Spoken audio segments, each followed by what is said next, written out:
15 अगस्त की रात हम घर में सो रहे थे। एक अजीब सा तनाव था। डर भी था कि किसी भी वक्त तालिबान काबुल में आ सकते हैं।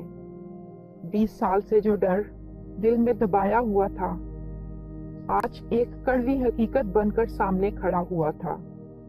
परेशानी इस बात की नहीं कि अमेरिकन जा रहे हैं, खौफ इस बात का है कि अब हम तालिबान के रहमो करम पर होंगे।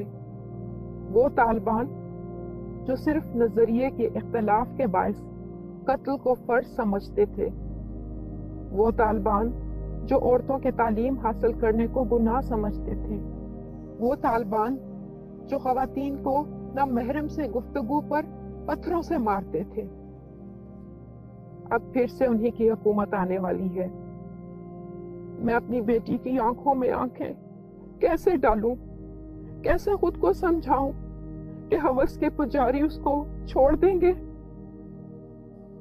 अगर हमारे ईमान का उनको पता चल गया तो क्या होगा। जब अप्रैल में अमेरिकी सदर ने अपनी फौजें वापस बुलाने का ऐलान किया तो हमारी दुनिया उलट पुलट गई थी। कुछ समझ नहीं आ रहा था और महसूस होता था कि खौफनाक रात का आगाज होने को है। और आज लगता है कि ये रात हमारे खाते के बाद ही खत्म होगी। कुछ समझ नहीं आ रही थी, क्या हम सब कुछ छोड़कर भाग जाएं या इधर ही रहें।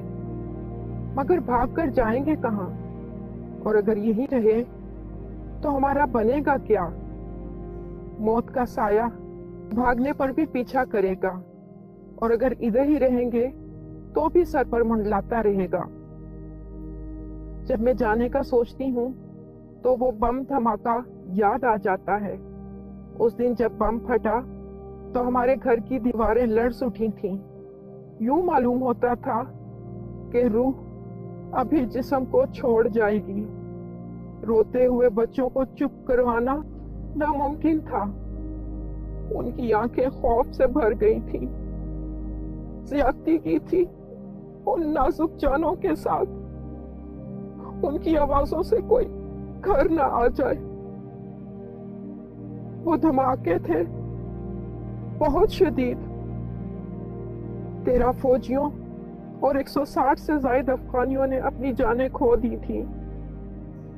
बस वो बम धमाके से ज्यादा बल्कि खतरे की घंटी थी कि अगर मुल्क छोड़ने की कोशिश करोगे तो जिंदा नहीं जा पाओगे।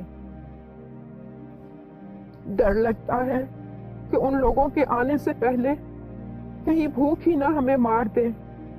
3 रोज से एक ही दाल की कटोरी पे मेरा पूरा खानदान गुजारा कर रहा है। अब समझ नहीं आ रही कि कल क्या खाएंगे, क्योंकि दाल भी खत्म होने को है। तालिबान घर घर ढूंढ रहे हैं, लोगों की छोटी छोटी बच्चियों से शादियां कर रहे हैं, और पता नहीं उन्हें किसने ईमानदारों के बारे में बता दिया है।